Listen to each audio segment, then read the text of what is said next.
Mesdames et messieurs, bonsoir et bienvenue dans votre journal de 22 heures. Voici les titres de cette édition.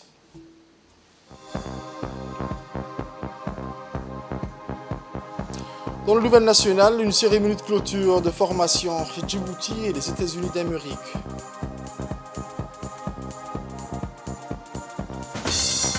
Pour les actualités internationales, l'île Maurice, hausse significative des recettes et afflux des visiteurs en 2023.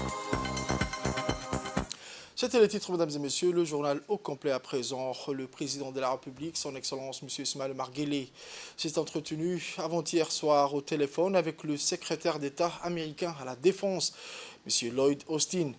L'échange entre les deux parties a servi tout d'abord de cadre à l'élaboration d'un tour d'horizon des relations d'amitié et de coopération entre les deux pays et les deux peuples. Les discussions ont ensuite été étendues au partenariat stratégique que les deux nations entretiennent dans le domaine névralgique de la défense et de la sécurité. La nature privilégiée des liens de collaboration militaire entre les deux nations est à la mesure de l'attachement des États-Unis à œuvrer au renforcement du partenariat stratégique de défense liant les deux pays, a au cours de cet entretien réaffirmé M. Lloyd Austin au président Ismaël Omar Guelleh.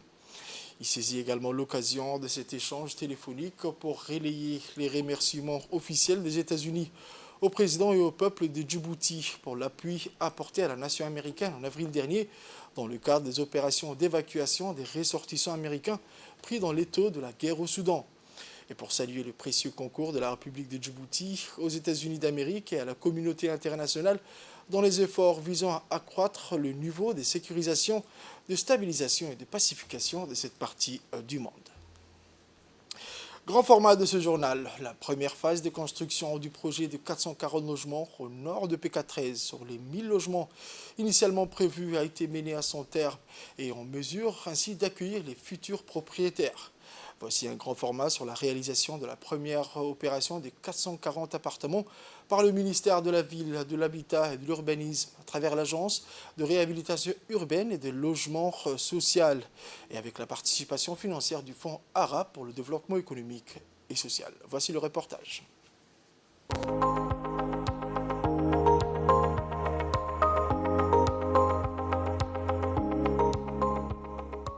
La forte croissance démographique et l'urbanisation importante accentuent les difficultés d'accès à la propriété pour une grande majorité de nos concitoyens et plus particulièrement pour les ménages à revenus faibles.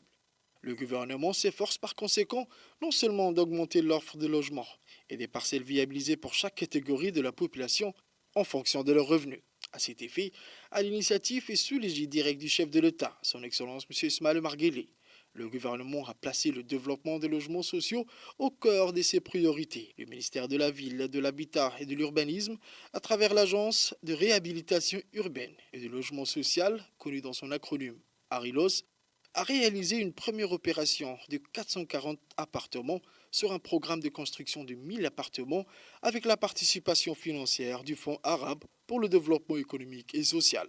Le chef de l'État, son Excellence M. Ismaël Omar Guelleh, a notamment procédé en décembre 2018 à la pose de la première pierre du projet de construction de 500 logements sur les 1000 logements prévus sur le site du PK13. Un programme de construction de logements sociaux au nord du PK13 qui a été induit par la forte demande de logements de la population de la ville de Djibouti. En deux phases, ce projet global implique la construction de 125 bâtiments de 4 étages. Des appartements F4 d'une surface brute de 108 mètres carrés d'une part et des appartements F3 d'une surface brute de 89 mètres carrés. La première phase des constructions du projet de 440 logements au nord du PK13 sur les 1000 logements initialement prévus a été menée à son terme et en mesure ainsi d'accueillir les futurs propriétaires. Ces imposants bâtiments, avec leur lot d'appartements F4 et F3 du standing intermédiaire, sont conçus selon les critères architecturaux bioclimatiques, offrant un grand confort thermique. Ce sont 440 logements qui sont répartis dans 55 bâtiments de 4 niveaux, comprenant chacun 8 appartements. Nous sommes responsables de plusieurs projets à Djibouti. Ce projet est un projet complet. Il est constitué de l'électrification, l'adduction en eau potable, la plantation des arbres et un système d'assainissement. Nous avons mis en place un réseau d'assainissement maillé avec des regards aux intersections et nous avons mis en place une station d'épuration, la première à Djibouti, une mini-step de ce genre qui va traiter les eaux usées de toute la cité. Donc nous avons évité les erreurs du passé pour faire un projet innovatif. C'est bien, c'est produit, c'est présenté et nous sommes fiers d'avoir inauguré ce projet avec notre président de la République, son Excellence Mahaloume Bargueli. Cette première phase de projet est répartie de manière homogène sur les sites en 2 modèles. 13 bâtiments avec des appartements F4, chacun avec une surface brute de 108 mètres carrés. 42 bâtiments avec des appartements F3, chacun avec une surface brute de 89 mètres carrés.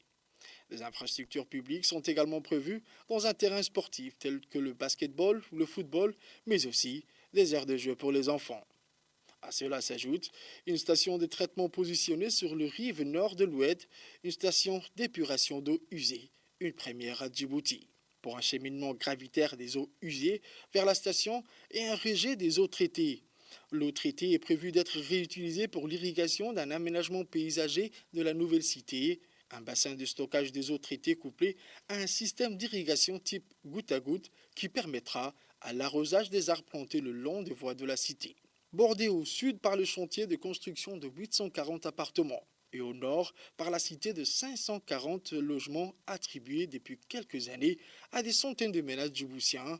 Ce nouvel ensemble de bâtiments imposants est situé au cœur d'un nouveau pôle urbain. Néanmoins, la préservation de l'environnement au sein de logements sociaux est une importance capitale. Ces espaces doivent être considérés exclusivement comme des pôles favorisant la mise en place de pratiques durables. Les résidents ont tous un rôle à tenir dans la sauvegarde de l'environnement au sein de ces espaces de vie. La protection de l'environnement au quotidien dans les structures d'habitat social est une quête fondamentale pour un avenir durable. Le logement social reste un défi majeur à Djibouti. De nombreuses personnes rencontrant des difficultés pour accéder à un toit décent. Toutefois, grâce aux initiatives du gouvernement et à des multiples partenariats, des avancées ont été réalisées dans la résolution de ce défi. Il est primordial de continuer à investir dans des stratégies durables, d'améliorer les réglementations, mais aussi de mieux sensibiliser le public afin que tous les Djiboutiens bénéficient d'un accès à un logement décent et abordable. Pour l'actualité à la une de ce journal, je vous le disais dans les titres, le centre d'instruction navale de la garde-côte djiboutienne abrité dans la journée du jeudi 10 août 2023 une cérémonie de clôture de formation sur le thème Comprehensive Approach to Building Maritime Domain Awareness Capabilities, qui a duré une semaine et qui a été dispensée à des personnels de la garde-côte djiboutienne et de la marine nationale. Aux côtés du colonel Waes Omar Bogore, commandant de la garde-côte, ont pris part à cette cérémonie, entre autres le colonel Ahmed Dahir Jama, commandant de la marine nationale, le commandant Neha Ataval, adjoint du bureau de la coopération militaire de l'ambassade des États-Unis d'Amérique à Djibouti, ainsi que des officiers supérieurs de la garde-côte djiboutienne, ainsi que de la marine nationale. Cette formation pilotée par the Institute for Security Governance portait principalement sur le renforcement des capacités opérationnelles dans le domaine de la sécurité et de la sûreté maritime. Cette cérémonie s'est terminée par la remise des certificats aux participants qui ont bénéficié de cette formation.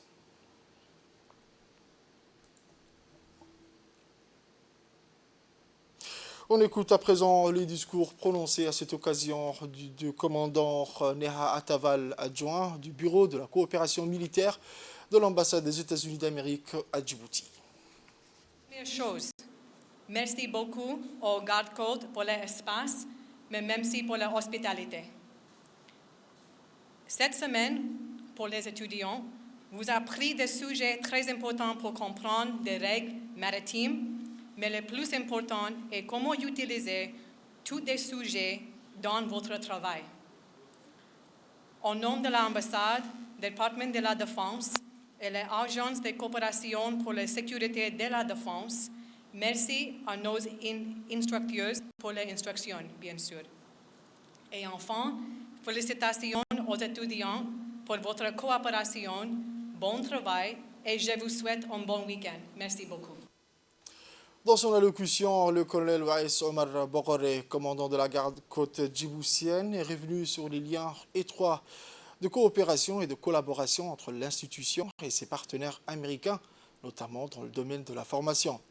Il a saisi également cette occasion pour adresser sa reconnaissance et sa gratitude au gouvernement et au peuple américain pour leur soutien constant et leur foi inébranlable en l'action de la garde-côte djiboutienne dans les domaines de la sécurité et la sûreté maritime du Bab el-Mandeb et du golfe d'Aden. Sport à présent, je vous emmène à Dikil où en collaboration avec le secrétariat d'État au sport, le comité pour le développement de Mouloud a organisé le vendredi 11 août 2023 la cérémonie de clôture du tournoi d'été interquartier de football dans la sous-préfecture de Mouloud. Cet événement se déroule chaque année en période des grandes vacances scolaires. Des dizaines de clubs y participent. On prépare à cette finale du tournoi d'été le préfet de la région de Dikil, M. Hassan Abdi Robleh, le sous-préfet de Mouloud, M. Abdallah Robleh Dabar, le président du conseil régional d'Ali-Sébiye, M. Chalmark Hassan Alaleh, le sous-directeur régional du secrétariat d'État au sport, M. Jama Hirsi, du président du comité de développement de Mouloud et d'autres responsables civils et militaires. Le match final s'est déroulé dans une ambiance festive et toute la population de Mouloud s'est massée autour du terrain et sur la colline avoisinante pour encourager les deux équipes finalistes.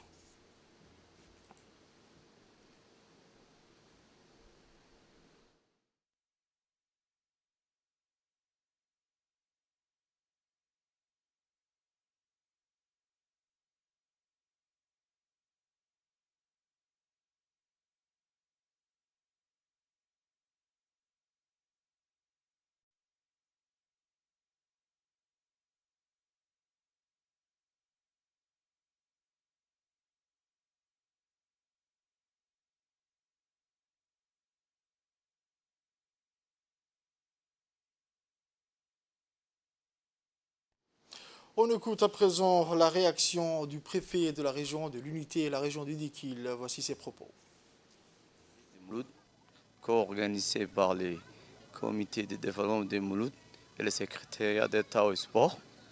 Ce tournoi a regroupé 9 équipes dont les deux finalistes s'opposent aujourd'hui à la finale. Nous remercions le secrétariat d'État et au sport d'avoir participé à l'organisation de ce tournoi et particulièrement les comités de développement de Mouloud, particulièrement son président, M. Mahamoud, et l'ensemble de la population de Mouloud et l'ensemble des équipes qui ont participé à ce tournoi d'été de Mouloud. Sport toujours, sous l'égide du secrétariat d'État chargé de sport, l'association AGB a clôturé ses activités par une finale de football de grande classe entre l'équipe de Balho et celle des Hangodé. Sans surprise, la première et deuxième période du match ont tourné à l'avantage des joueurs de l'équipe de Balho qui a confirmé à domicile sa domination grâce au soutien indéfectible d'une marée de supporters, mais sans pouvoir réellement trouver la faille. Il aura donc fallu en passer par les tirs au but pour s'en sortir et l'équipe de Hangadé, très timide durant les temps réglementaires, remporte donc la finale au tir au but. À travers ces Jeux d'été, les organisateurs visaient à renforcer les liens d'amitié, du vivre ensemble et de l'unité entre les jeunes vacanciers afin que ces jeunes derniers ne sombrent pas dans la délinquance juvénile. En outre, le secrétaire d'État chargé des sports, son Excellence M. Hassan Mohamed Kamil, vise à réduire les inégalités du développement de sport entre la capitale et les régions de l'intérieur, surtout de promouvoir la pratique des activités sportives dans les zones les plus reculées de la capitale. En conclusion, les Jeux d'été à Balho ont été un grand succès, tant sur le plan sportif que l'organisation. Les joueurs ont brillé sur le terrain, les spectateurs ont été enchantés par les performances et l'ambiance, mais aussi les organisateurs ont su offrir une expérience inoubliable à tous les spectateurs. À l'occasion de la journée mondiale du lion, les défenseurs de l'environnement au Kenya soulignent la nécessité de lutter contre la perte d'habitat et les conflits entre l'homme et la faune sauvage afin de sauver cette espèce emblématique des plaines africaines. Les lions majestueux des parcs nationaux du Kenya sont une espèce qui vit à la limite, à la lisière d'écosystèmes en déclin, en conflit avec l'homme, mais aussi menacés par les incendies de forêt et le changement climatique. L'abattage de 10 lions en une semaine en mai dernier dans le parc national d'Amboseli au Kenya a une fois de plus mis en évidence l'augmentation des conflits entre l'homme et la faune sauvage. Pour protéger leurs troupeaux des prédateurs, les agriculteurs ont souvent recours à des mesures drastiques telles que le harponnage et l'utilisation des pesticides puissants pour tenter de tuer l'espèce emblématique, le lion. En Libye à présent, alors que le soleil se couche sur le cœur historique de Tripoli, les Libyens commencent à affluer autour du lac du Château Rouge du quartier de Saraya.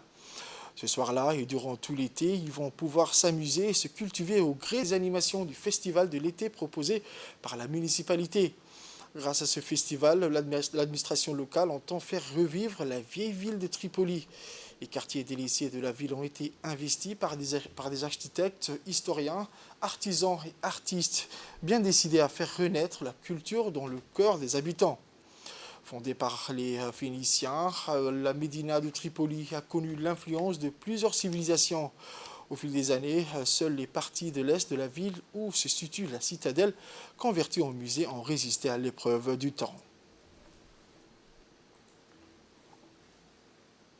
En RDC, au moins 4 personnes sont mortes et une autre a été blessée jeudi dans l'effondrement d'une école en chantier à Bukavu, grande ville de l'Est de la République démocratique du Congo, selon les autorités locales et des témoins.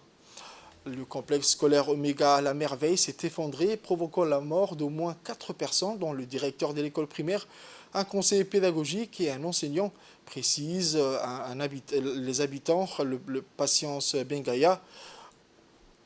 Des glissements de terrain, des effondrements et des incendies spectaculaires endeuillent fréquemment les quartiers populaires de Bukavu. Plus d'une trentaine de personnes sont mortes dans des conditions similaires depuis le début de l'année. Fondée sur la rive sud du lac Kivu par les colons belges, Bukavu a été conçu pour environ 100 000 habitants. Il serait aujourd'hui environ 2 millions, un chiffre difficile à confirmer, faute de recensement. Direction à île Maurice, où les recettes touristiques enregistrées pour les 5 premiers mois de 2023, à savoir de janvier à mai, se chiffrent à 35,8 milliards de roupies. De janvier à juillet 2023, plus de 700 000 touristes ont visité l'île. Il faut préciser que le nombre de touristes ayant visité Maurice est établi à plus de 100 000 visiteurs en juillet 2023, contre plus de 94 en juillet 2022. Pour la période de janvier à juillet 2023, le nombre de visiteurs s'élevait à plus de 700 000 touristes. Plusieurs marchés émetteurs majeurs portent cette croissance, notamment les marchés français, allemands, britanniques et sud-africains. Pour le seul mois de juillet, on a recensé plus de 20 000 arrivées de France, plus de 6 000 d'Allemagne et du Royaume-Uni et plus de 8 000 personnes de l'Afrique du Sud. C'est la fin de ce journal de 22h, mesdames et messieurs. Merci à vous de l'avoir suivi et restez avec nous pour la suite du programme sur Télé Djibouti.